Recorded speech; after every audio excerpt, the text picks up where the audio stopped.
गरीब बुढ़िया एक झोपड़ी में एक छोटी सी बिल्ली के साथ रहती थी। बिल्ली बची हुई रोटी का चूरा और कभी कभार पतला दलिया खा लेती थी। एक सुबह दुबली बिल्ली ने सामने वाले घर की दीवार के पास एक मोटी बिल्ली को देखा। दुबली बिल्ली ने मोटी बिल्ली को पुकारा, अरे यार, लगता है कि तुम रोज खाने में मजा लेते हो। यह भी बताओ कि इतना खाना कहाँ से लाते हो? मोटी बिल्ली ने उत्तर दिया, राजा की चौकी पर और कहाँ से मिलेगी। मैं प्रतिदिन जब राजा भोजन करने बैठता तो मैं उसकी चौकी के नीचे छिप जाता और वहाँ गिरे हुए स्वादिष्ट टुकड़ों को चुपके से उठाता और खाता रहता। पतली बिल्ली ने आह भरी।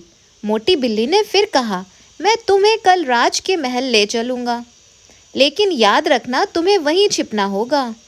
अरे वाह, शुक्रिया। बोलने के बाद बिल्ली खुशी से चिल्लाने लगी और अपनी मालकिन को बताने लगी। जब बुढ़िया ने उसकी बात सुनी तो वह प्रसन्न नहीं हुई और समझाने लगी, मैं तुमसे विनती करती हूँ कि तुम यहाँ रहो और यहाँ मिलने वाले दलिया से संतुष्ट रहो।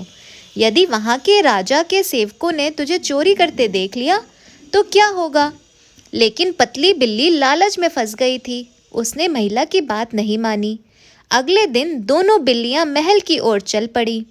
उधर एक दिन पहले ही राजा के भोजन कक्ष में बहुत सी बिल्लियां घुस आई थीं। इससे क्रोधित होकर राजा ने आदेश दिया था कि महल में प्रवेश करने वाली हर बिल्ली को वहीं मार दिया जाए।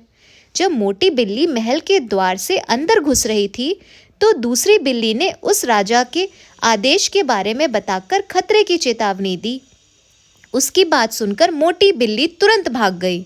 इधर दुबली पतली बिल्ली चुपके से डाइनिंग रूम में पहुंच चुकी थी। उत्साहित होकर वह एक रोशनदान से कूद गई और प्रवेश कर गई। वह एक बर्तन में रखी मछली का एक टुकड़ा लेने ही वाली थी कि राजा के नौकर ने उसे देख लिया और उसे मार डाला।